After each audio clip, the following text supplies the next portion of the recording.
The soul of Viridian design was made of light and air. Alex stood before a large, cork-backed wall, a charcoal pencil in his hand, sketching rapid, confident lines on a fresh sheet of architectural vellum. Sunlight streamed through the floor-to-ceiling windows of the firm's office, a converted warehouse space that was a living testament to his design philosophy. Reclaimed timber beams, exposed brick, and a literal wall of living greenery that purified the air.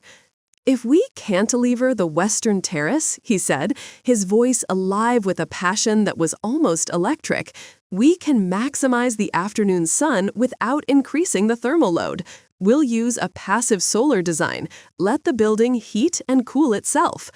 His team, a group of bright, talented young architects, leaned in, their faces a study in focused concentration. His business partner and oldest friend, Liam, nodded in appreciation. "It's ambitious," Liam said, a grin spreading across his face. "I love it." This was Alex's world, a world of clean lines, smart solutions, and the quiet, profound satisfaction of creating beautiful, sustainable buildings from the ground up. At 42, he was at the top of his game, the founder and creative force behind one of the most respected sustainable architecture firms in the country. He had built this place with his own hands, with a loan from his late grandfather and a decade of 60-hour work weeks. Viridian Design wasn't just his company, it was his life's work. It was the only place he felt truly, completely himself. The memory surfaced, unbidden, as it often did during moments of professional satisfaction, a stark and bitter counterpoint. A dinner 6 months ago. The restaurant was one of Isabel's choices, painfully fashionable, absurdly expensive, and designed for being seen rather than for quiet conversation. His wife had looked, as she always did, like a work of art. Dressed in a silk gown that probably cost more than his first car, she moved through the world with the effortless, expensive grace of a woman who had never encountered a closed door. "Must you always be thinking about your boring buildings, Alex?" she had said, a pout on her perfectly painted lips as she pushed a single sad-looking scallop around her plate. He had been excitedly telling her about a breakthrough they'd had on a new geothermal heating system. "It's my work, Isabel," he said, the familiar, weary resignation settling over him. "It's a job," she corrected him, "a very time-consuming job." She had then brightened, her eyes taking on the familiar, dangerous gleam that always preceded a new, expensive whim. "I've been thinking, darling, my art consultancy, it's time to take it to the next level. I need to be seen as a serious collector. There's a major art fair in Venice next month. If I could just acquire a few key pieces, it would give me the credibility I need to really launch." He had stared at her, the request hanging in the air between them, shimmering with the ghosts of a dozen other failed, expensive ventures. The boutique she had shuttered after 6 months, the interior design course she had abandoned halfway through, the art gallery that had hemorrhaged money for a year before closing. He had thought of the new virtual reality lab he wanted to build for the firm, an investment that would put them years ahead of their competition. He had thought of the 36-foot sailboat he had once dreamed of buying, a dream that now seemed like a relic from another man's life.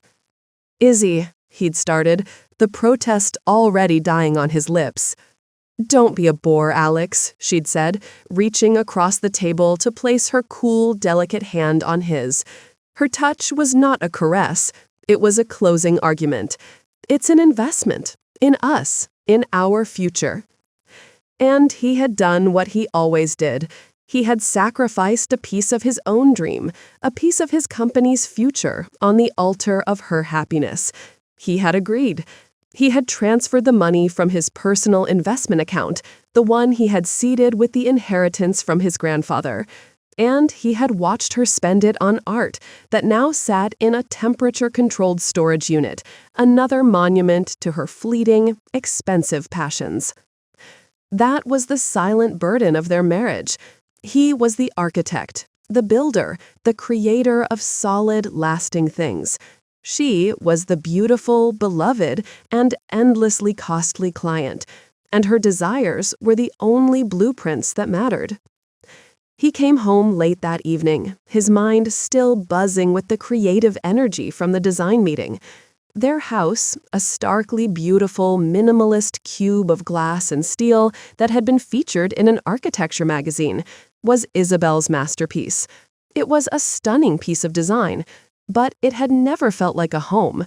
It was a gallery for their life, and he was just one of the exhibits. The house was eerily quiet. Usually at this hour, Isabel would be on the phone, the sound of her bright, tinkling laughter echoing off the polished concrete floors. "Izzy?" he called out, his voice sounding unnaturally loud in the silence. There was no reply. He walked through the open-plan living space, past the perfectly arranged designer furniture and the expensive abstract art he secretly hated. In the vast gleaming kitchen, a single sheet of her thick, cream-colored stationery was placed in the exact center of the massive marble island. The note was not long. "Alex," it read, in her elegant, looping script, "I have gone to stay with my sister for a while. I can't do this anymore. My lawyer will be in touch." That was it. No emotion, no explanation, no regret. It was a press release for the end of their 15-year marriage. He stood there for a long time, the heavy, expensive paper cool against his fingertips, the silence of the house pressing in on him. He felt a strange, hollow numbness, a sense of unreality, as if he had just read a script for a play he didn't know he was in. He walked to his home office, his movements stiff and robotic. He sank into his chair and opened his laptop, driven by some vague, instinctual need to do something, anything normal. An unread email sat at the top of his inbox. The sender was a name he didn't recognize: Julian Croft, Esquire, Croft, Hemlock and Associates. The subject line was simple and brutal: regarding the dissolution of your marriage to Isabel Vance. He clicked it open. The email was a cold, formal recitation of legal facts. It informed him that his wife, Isabel Vance, had officially filed a petition for the dissolution of their marriage. It stated, in no uncertain terms, that he was not to attempt to contact her directly, and that all future communications were to be directed through the undersigned legal counsel. It was the sterile, impersonal language of a corporate takeover applied to the wreckage of his life. Alex stared at the screen, the words blurring in front of his eyes. He looked at the short, cruel note on his desk, and then back at the lawyer's email. The 1-2 punch had shattered his carefully constructed world. The silent burden he had carried for 15 years, the one he had borne with a quiet, weary resignation, was about to become a very loud, very public, and very expensive war. And he was standing in the middle of the battlefield, completely and utterly alone. In the chaotic, disorienting week that followed Isabel's departure, Alex operated on a kind of numb autopilot. He found a lawyer, a man named Marcus Thorne, who had been highly recommended by a colleague. Unlike the flashy, aggressive stereotype Alex had been dreading, Marcus was a calm, methodical man with a quiet, reassuring competence. His office was a sanctuary of order and logic in the sudden, violent storm of Alex's life. In their first meeting, Alex laid out the ruins of his marriage with a kind of detached clarity. He handed over the prenuptial agreement, the ironclad document he had believed was a guarantee of fairness, a firewall between his personal life and the company he had bled for. "I'm not looking to punish her, Marcus," Alex said, the words feeling hollow even as he said them. "I just want this to be over, a clean break. She can have the house, the art, the cars. I'm prepared to offer a very generous alimony settlement. All I care about is protecting Viridian Design. It was mine long before it was ours." Marcus had nodded, his expression grim. "That's what the prenup is for, Alex. It's a contract. It should be straightforward. Let's see what they come back with." The initial letter from Isabel's counsel was a simple acknowledgement of representation. For a few fleeting days, Alex allowed himself to hope that his desire for a quiet, fair divorce might actually be possible. He had underestimated his wife's ambition and the depths of her greed. A week later, Marcus summoned him back to the office. A thick, cream-colored envelope lay on the conference table, and Marcus's expression was dark. "The official petition has arrived," he said, his voice flat. "It's not a settlement offer, Alex. It's a declaration of war." The document was not a dry legal filing. It was a work of fiction, a meticulously crafted narrative designed to inflict maximum damage. Page after page detailed a version of their marriage Alex didn't recognize, filled with fabricated claims of his emotional neglect, his obsessive work habits, and his refusal to treat Isabel as an equal partner. It painted her as a lonely, long-suffering corporate life who had sacrificed her own brilliant future to support his all-consuming ambition. It was infuriating, but it was the final page that made the blood in his veins turn to ice. The petition formally rejected the terms of their prenuptial agreement, claiming Isabel had signed it under emotional duress and that the substantial change in circumstances over 15 years rendered it invalid. And then came the demand. It was not for alimony. It was for a 50% ownership stake in Viridian Design LLC, a permanent seat on its board of directors, and a retroactive share of all profits dating back 5 years. The legal justification was a single, audacious sentence: Mrs. Vance's instrumental role as a social networker, hostess, and primary source of emotional support was a critical and indispensable contribution to the firm's growth and success. Alex stared at the words, a bitter, humorless laugh escaping his lips. Her emotional support? Her contribution had been to drain the company's resources, to demand his time and attention, to pout when a client dinner interfered with her social calendar. She was not the woman behind the man. She was the beautiful, expensive anchor that had been holding him back for years. This wasn't a claim for a fair settlement. This was a hostile takeover. This was the last straw. The final, brutal confirmation that the woman he had spent 15 years of his life with was a complete and utter stranger, a predator who saw his life's work not as something he had built, but as something she was owed. He spent that night in his office at Viridian Design, the one place that still felt like his own. He walked through the quiet, darkened studio, the moonlight illuminating the beautiful, intricate architectural models that were like children to him. He ran his hand over the cool, smooth surface of a model for a new public library, a project he had poured his heart into for the past year. He was drowning in the cold, brutal logic of the situation. Marcus had laid out the options for him, and both were a kind of death. He could fight. He could spend the next 2 or 3 years of his life and millions of dollars in legal fees in a public, ugly court battle that would drag his name, his company, and his employees through the mud. Isabel's lawyers were sharks. They would leak stories to the press. They would paint him as a monster. Or he could settle. He could write a check, a massive 8-figure check, to buy her off, to make her drop the claim against the company and disappear from his life. It felt like giving in to extortion, but it seemed like the cleaner, smarter choice. It was just money. He could always make more money. He couldn't get back the years of his life the fight would steal. He had almost convinced himself it was the only rational path forward. "You're going to pay her off, aren't you?" Liam's voice from the doorway made him jump. His business partner stood there, his arms crossed, his face a mask of weary anger. He had a sixth sense for when Alex was about to make a noble, self-destructive decision. "It's the logical move, Liam," Alex said, his voice heavy. "It's just money. I can't let a public circus destroy the company's reputation. We can survive the financial hit." Liam stared at him for a long moment, and then he exploded. "Just money?" he snarled, his voice a low, furious roar that was all the more shocking for its rarity. "Just money?" Alex, are you insane? Do you remember 2018 when we had the chance to open the London office? The move that would have made us an international firm? We passed on it because you had to take $500,000 out of your own pocket to invest in her joke of an art gallery. Remember last year when we could have acquired that new 3D modeling startup that just got bought by our biggest competitor? We didn't have the capital because you just paid for that ridiculous villa rental in Tuscany and her inspiration trip with her friends.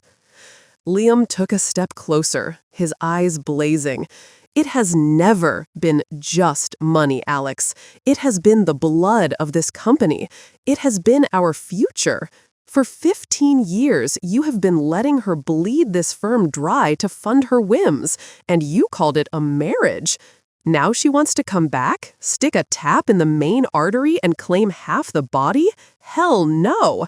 He jabbed a finger at Alex's chest. You don't settle. You don't surrender. You fight. You fight for this place, for our employees, and for the first time in a long time, you fight for yourself. Liam's words, a furious, undeniable recitation of a truth Alex had refused to face, were like a splash of ice water. He was right. It wasn't just his money he had been sacrificing. It had been Liam's future, too. The future of their employees. The future of Viridian Design. To settle now wouldn't be a smart business move. It would be the ultimate, final act of surrender, a betrayal of everything he had ever built. The next morning, Alex walked into Marcus's office a changed man. The weary, heartbroken husband was gone. In his place was the determined, focused architect, the man who knew how to build and who was now ready to defend. He sat down in the leather chair opposite his lawyer. "There will be no settlement offer," he said, his voice cold and clear as glass. "She wants a war, she gets one. We fight this with everything we have." Marcus Thorne, who had been bracing for a difficult conversation about capitulation, allowed a slow, grim smile to spread across his face. He had been hoping his client would find his spine. "Good," he said. "I was hoping you'd say that." He leaned forward, all business. "Then our first move is to file a comprehensive subpoena. We'll ask for every email, every text message, every credit card statement, and financial record she has." He paused, his gaze steady and serious. "And we will demand a complete forensic image of her hard drives and all of her personal electronic records. Everything." Alex nodded, a new hard resolve settling in his chest. "Everything," he confirmed. The first move in a new, aggressive strategy had been made. The quiet, silent burden of his marriage was over. The loud, brutal war for his life's work had just begun. The months that followed the filing of the lawsuit were a grinding, soul-crushing war of attrition. The discovery phase, Marcus had warned him, was designed to break the will of the less committed party. Alex now understood what he meant. He spent his days running his firm, trying to maintain a facade of calm control for his employees, and his nights buried in a mountain of financial paperwork, providing years of bank statements, tax returns, and project budgets for Isabel's legal team. The legal bills arrived weekly, each one a staggering sum that felt like a bloodletting, a deliberate draining of the very resources he was fighting to protect. Worse than the financial strain, however, was the public relations assault. Isabel's lawyers were masters of the strategic leak. Society columns and business blogs began running thinly veiled items about the acrimonious split of one of the city's power couples. The narrative they spun was brutally effective. Isabel was the chic, supportive patron of the arts, the woman behind the man, who had sacrificed her own ambitions for his. Alex was painted as the cold, work-obsessed tycoon, a man who built beautiful, sustainable buildings for the world, but could not sustain his own marriage, now trying to cruelly cut his wife off without a penny. He began to feel the chill. Acquaintances who had once greeted him warmly now offered a curt nod.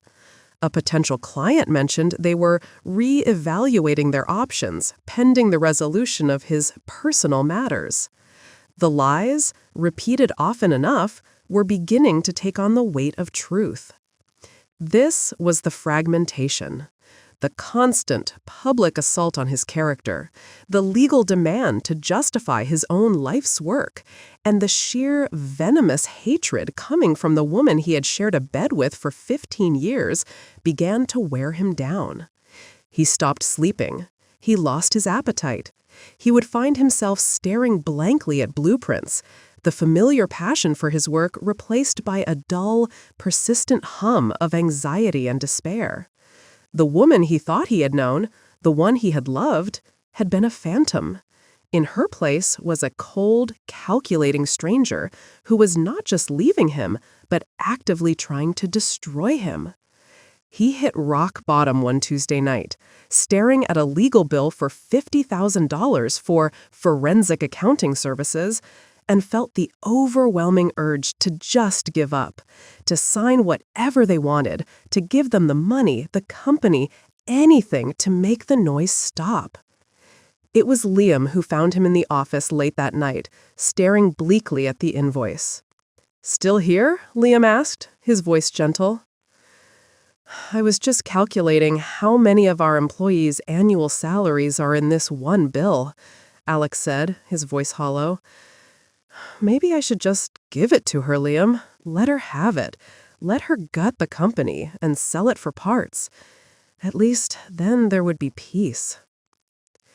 Liam was silent for a long moment. Then he walked over to the large, beautiful model of the children's hospital they had just completed, a project that had won them national acclaim. "This is what she does, Alex," Liam said, his voice a low, angry growl. "She's a black hole. She tries to suck all the light and energy out of a room until there's nothing left. But look around this office. Look at this building we designed. Look at the work we do.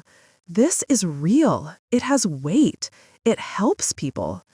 He turned to face Alex, his eyes blazing with a loyalty that felt like a physical shield. "She's not real. The person she's pretending to be, the story she's telling, it's all an illusion. Don't you dare let her win by making you forget who you are." Liam's words were an anchor in the storm. He was right. The company, the work, the team, that was the truth.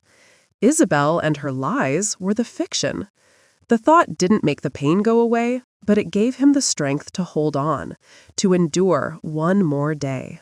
The call came a week later, just as he was sinking into that familiar gray twilight of despair. It was almost 11 at night, and he was about to finally go to bed when his phone rang. It was Marcus. His lawyer's voice, usually so calm and measured, was different. It was sharp, urgent, and humming with a strange, high-frequency energy. "Alex," Marcus said, dispensing with all pleasantries, "you need to get down to my office, now." "Marcus, what is it? It's late." "The forensic image from her hard drives came in this afternoon. My paralegal and I have been going through it for the last 6 hours. He paused, and Alex could hear the rustle of papers. "I think we found something." "No, that's not right. I think we found everything." 20 minutes later, Alex was in Marcus's office. The room, usually so pristine, was a chaotic mess of open binders, stacks of printed documents, and multiple glowing computer monitors. Marcus looked exhausted, but his eyes were wide with a kind of horrified, electric excitement. "We've been sifting through terabytes of data," Marcus explained, gesturing to the piles of paper. "Emails, financial statements, deleted files, mostly what we expected. Evidence of her spending, her new boyfriend, the usual ugly divorce stuff. But the forensic team also recovered a complete mirror-imaged log of all internet browser activity from the shared home computers, synced to her cloud account. Every search query, every website visited, all time-stamped." He pushed a thick, spiral-bound document across the desk toward Alex. I've printed out a condensed timeline of the most relevant search queries from the 12 months leading up to the day she left you. I think you need to read this." Alex picked up the document, his hands strangely numb. He began to read. The list was a quiet, horrifying timeline of a meticulously planned assassination, first of his character, and then, he would soon discover, potentially of him. The first entries, from a year ago, were innocent enough. Luxury condos for sale, downtown art district. Best minimalist interior designers. Then they began to change. Market valuation of private architectural firms. How to calculate the value of a privately held company. A cold knot began to form in Alex's stomach. He kept reading. The queries grew more specific, more sinister. Best divorce lawyers for high net worth spouse in this city. How to invalidate a prenuptial agreement in this state. Legal definition of marital asset versus separate property. How to prove emotional support as business contribution. Does infidelity affect prenup validity? He could feel the blood draining from his face. This wasn't a spontaneous decision. This wasn't a marriage that had slowly fallen apart. This was a premeditated, strategic attack that she had been planning for at least a year. The fragmentation, the man he thought he was, the marriage he thought he'd had, it was all a lie. He turned the page, his hands shaking. The searches from the final 3 months before she left were even more chilling. Symptoms of slow-acting poisons. Can a household spider bite be fatal? Odorless, untraceable poisons that mimic a heart attack. He stopped, his breath catching in his throat. He looked up at Marcus, his eyes wide with a horror that was beyond words. Marcus simply nodded, his face grim, and pointed to the last entry on the page, a search made from their home computer just 2 weeks before she had walked out. How to poison a spouse slowly without detection. The words seemed to lift off the page, black and venomous. A profound, bone-deep chill washed over Alex, a coldness so absolute it felt like death itself. The woman he had loved, the woman he had shared his life with, the woman he had been grieving, had not just been planning to leave him, she had been researching how to kill him. The despair, the self-doubt, the crushing weight of the legal battle, it all vanished, incinerated in the white-hot flash of this terrible, absolute truth. He was not a failed husband being justly divorced. He was the intended victim of a predator. He was a survivor. He and Marcus sat in the stunned, ringing silence of the office for a long time. The war was no longer about money or a company or a reputation. It was about justice. It was about survival. And Alex, finally, horrifyingly awake, now held the one weapon that could end it. The man who walked out of Marcus's office in the pre-dawn hours was not the same man who had walked in. The haunted, exhausted husband, stooped by the weight of a 15-year lie, was gone.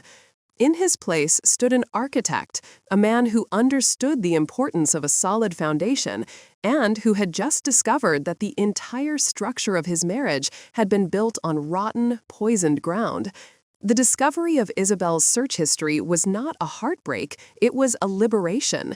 The grief he had felt for the end of his marriage was replaced by the cold, clarifying shock of a near miss. He wasn't mourning a lost love, he was a survivor of a meticulously planned attack.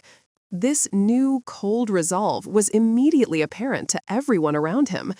When he walked into the Viridian Design Studio the next morning, his team, who had grown accustomed to his distracted, weary presence, saw a flicker of the old Alex.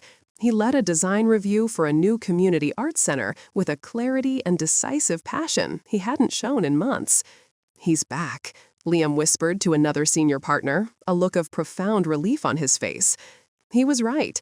The emotional black hole that had been consuming Alex's energy was gone, and in its place was a focused, formidable, and dangerously calm man. The quiet war of the pretrial phase began in earnest. Isabel's legal team, completely unaware of the tactical nuke Alex and Marcus now possessed, escalated their campaign of aggression. They filed motion after motion, demanding more financial disclosures, questioning every business decision Alex had made in the last 5 years. It was a strategy designed to bleed him dry and wear him down. But their attacks now landed on a surface of pure ice. The old Alex would have agonized over every accusation, every bloated bill from Marcus's office. The new Alex saw it for what it was, the desperate thrashing of an opponent who had already lost but didn't know it yet. He and Marcus developed a simple, maddeningly effective strategy. To every aggressive demand, every outrageous claim, they would respond with a simple, 2-word legal filing. Rejected, we will address this matter in court. This unnerving calm began to rattle the opposing counsel. They were used to a war of escalating threats and negotiations. Alex's and Marcus's quiet, unyielding refusal to engage was a tactic they didn't understand. Freed from the emotional torment of the legal battle, Alex began to methodically rebuild his own life. It was his own form of boundary setting, a quiet reclamation of the territory he had surrendered during his marriage. He started with the house. The cold, minimalist gallery Isabel had created was packed up. He put her expensive, uncomfortable furniture and her abstract, meaningless art into storage. In its place, he brought in warm, comfortable pieces, a worn leather armchair, shelves for his books on architectural history, and a drafting table set up by a window overlooking the garden. He was turning the house back into a home. One Saturday, on a whim, he drove down to the coast, to the sailing club, where he had been a member for years but had not visited in what felt like a lifetime. The familiar scent of salt and sea, the rhythmic clanging of rigging against masts felt like a homecoming. He reconnected with old friends, men who knew him not as Isabel's husband, but as Alex, the skilled sailor. He took his old sailboat, the Viridian, out for the first time in 3 years. As he cut through the waves, the wind in the sails, a feeling of profound, exhilarating freedom washed over him. This was who he was, a man who built, a man who navigated. He had almost forgotten. Isabel, frustrated by the wall of silence from Marcus's office, tried to breach his new defenses directly. A long, manipulative email arrived in his inbox, a masterwork of her particular brand of poison. It began with feigned nostalgia. "Darling, I was just thinking about that wonderful little bistro we found in Santorini. Weren't we happy then?" Which quickly morphed into a veiled threat. "It would be such a shame for the wonderful reputation of Viridian to be dragged through the mud in a messy public trial. All of your clients, your partners, it would be so damaging." And ended with a plea of victimhood. "I am only asking for what is fair, Alex. Surely you don't want to leave me with nothing after all the years I gave you." The old Alex would have been torn apart by this, his guilt and his memories expertly weaponized against him. The new Alex read the email, a small, cold smile on his face. He recognized every tactic, every carefully chosen word. He did not reply. He simply forwarded the entire message to Marcus with a single line, "For your files." Then he created a new filter in his inbox. All future emails from Isabel's address would now be sent directly and unread into a folder labeled Opposing Counsel.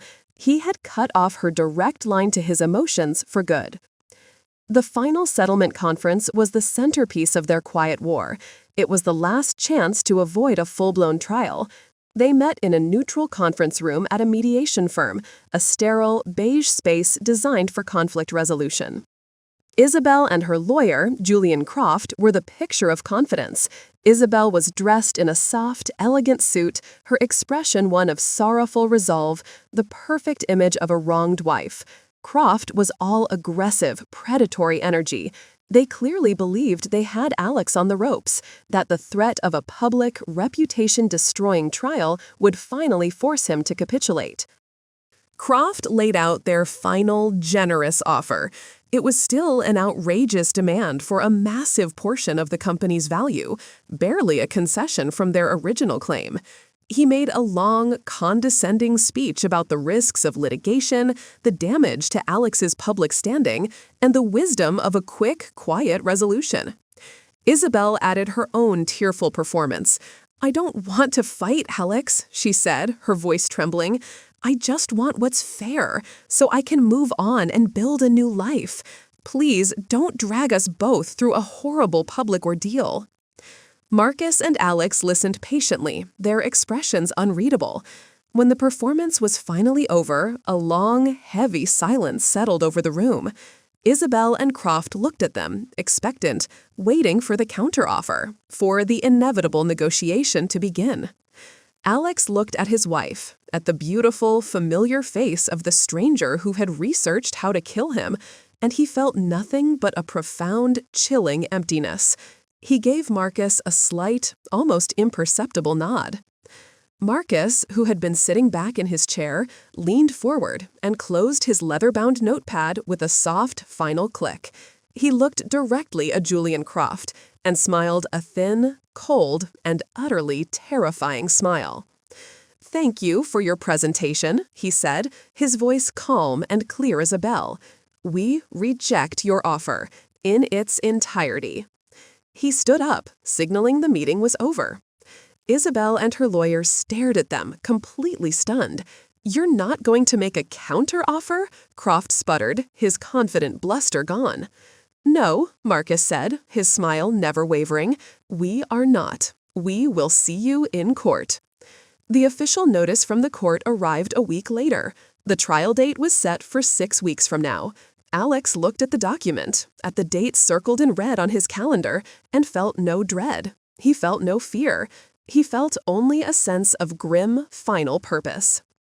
The quiet war was over.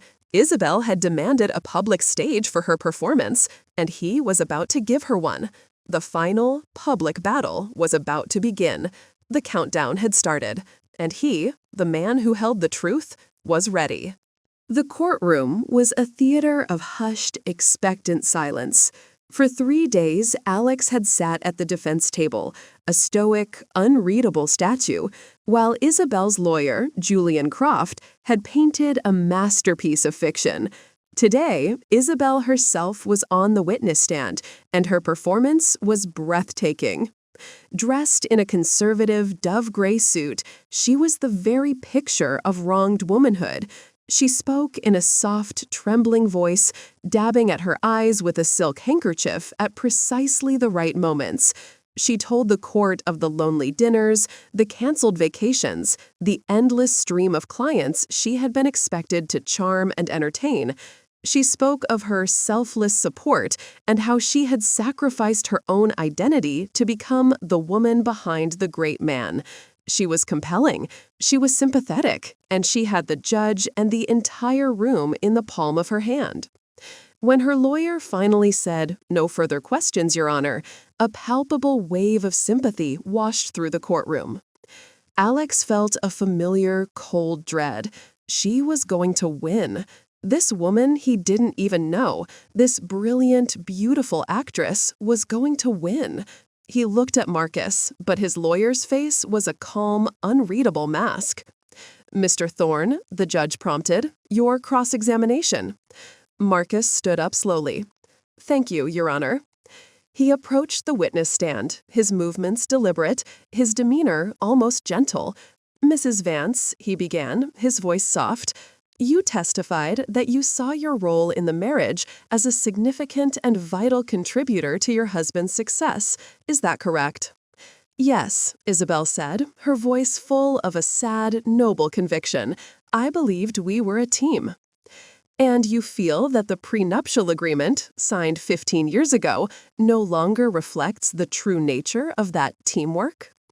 "It was a piece of paper I signed when I was a naive young woman in love," she said, a single perfect tear tracing a path down her cheek.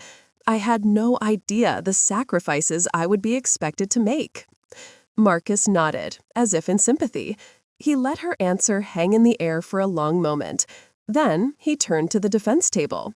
"Your Honor," he said, his voice suddenly sharp and clear, I would like to enter into evidence what has been marked as Defense Exhibit A. He walked to his table and picked up a thick, spiral-bound document. It is a certified, complete copy of the defendant's cloud-synced internet search history, recovered via subpoena, from the period of January 1st through December 31st of last year.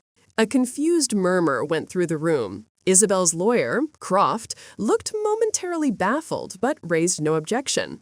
A copy was handed to the judge, to Croft, and to Isabel herself. She glanced at the cover, a flicker of annoyance on her face, but no real alarm. Marcus approached her again, his own copy in hand. His gentle demeanor was gone, replaced by the cold, precise focus of a surgeon. "Mrs. Vance," he said, his voice like ice, "I'd like to direct your attention to your internet search history from the months leading up to your filing for divorce. Let's start with the evening of March 12th. At 11:15 p.m., from the computer in your home office, did you search the phrase, 'How to invalidate a prenuptial agreement in this state'?" The color began to drain from Isabel's face. The confident, sorrowful mask began to crack. I don't recall," she stammered. "You don't recall," Marcus repeated, not as a question. He turned a page. "Then perhaps you recall this search from April 7th at 9:42 a.m. Best divorce lawyers for high net worth spouse. Or this one from May 19th. How to prove emotional support as a tangible business contribution." He continued, his voice a relentless, dispassionate monotone, reading one damning search query after another. With each one, Isabel seemed to shrink, her composure crumbling under the weight of her own documented premeditation. Her lawyer, Croft, was staring at his own copy of the exhibit, his face a mask of dawning, horrified disbelief. The story his client had told him was unraveling in real time. Marcus paused, letting the weight of the dozen or so queries he had read settle into the stunned silence of the courtroom. He looked at Isabel, who was now staring at her hands, her face ashen. "And finally, Mrs. Vance," Marcus said, his voice dropping to a low, chilling tone, "I would like you to turn to the last page of the exhibit, to an entry made on December 2nd, just 2 weeks before you left your husband. At 2:37 in the morning, can you please explain to the court, to your husband, and to me, why you felt the need to search the phrase?" He held up the document, his finger pointing to the last line. "How to poison a spouse slowly without detection." The words landed in the silent courtroom with the force of a physical explosion. A collective, horrified gasp went through the gallery. The judge's eyes widened in shock. Isabel's lawyer looked as if he had been struck by lightning. Isabel herself made a small, choked sound, her head snapping up. Her face was a ruin. The beautiful, grieving wife was gone, replaced by something cold, cornered, and terrifying. The performance was over. She was exposed. She stared at Marcus, then her gaze darted to Alex, her eyes wide with sheer, silent horror. She opened her mouth to speak, but no sound came out. "Objection! Your Honor, this is irrelevant, inflammatory!" Croft shouted, finally finding his voice, scrambling to his feet. "I believe it speaks directly to the witness's state of mind and her motivations, Your Honor," Marcus said calmly. "It is highly relevant." "I'll allow it," the judge said, his voice grim, his eyes fixed on Isabel. "The witness will answer the question." But Isabel couldn't. She was completely, utterly, and devastatingly silent. "Your Honor," Croft said, his voice shaking with a mixture of fury and panic, "may we have a brief recess?" The battle was over. In the hallway outside the courtroom, a furious, white-faced Julian Croft confronted Marcus. Alex could hear their raised, whispered voices from a few feet away. "She's withdrawing the petition against Viridian Design. She will accept the original terms of the prenup. This is over. You have my word." He shot a look of pure venom towards the conference room where Isabel was now sequestered. You will never see or hear from her again. And just like that, the war was won. Not with a bang, but with the quiet, devastating truth of a search bar. Epilogue. 1 year later. The salt spray felt clean on Alex's face. The sail of the Viridian caught the wind with a satisfying snap, the boat leaning into the waves as it cut a clean, white line across the deep blue of the ocean. He held the helm with a steady, easy hand, his face tan, his eyes clear, a genuine, unforced smile on his lips. The divorce had been finalized quietly and swiftly, on his terms. Isabel, as promised, had vanished, taking her settlement and disappearing from the social scene, a ghost haunted by her own digital trail. Viridian Design, free from the constant financial drain and now fueled by Alex's renewed and undivided passion, was thriving. They had just won the contract for a new landmark museum of natural history. Liam and a few of his old friends from the sailing club were with him on the boat, their easy laughter a welcome and familiar sound. They had just finished a local regatta, and while they hadn't won, they hadn't cared. The joy was in the race itself, in the teamwork, in the simple, profound pleasure of being on the water. As the sun began to set, casting a brilliant, golden path across the water, Alex looked out at the endless horizon. For the first time in 15 years, it did not look like a place of distant, unattainable dreams. It looked like a destination. He felt the wind in the sails, a powerful, natural force he was no longer fighting against, but working with, guiding his own vessel forward. He was at peace, finally, blessedly free, sailing into a future of his own design.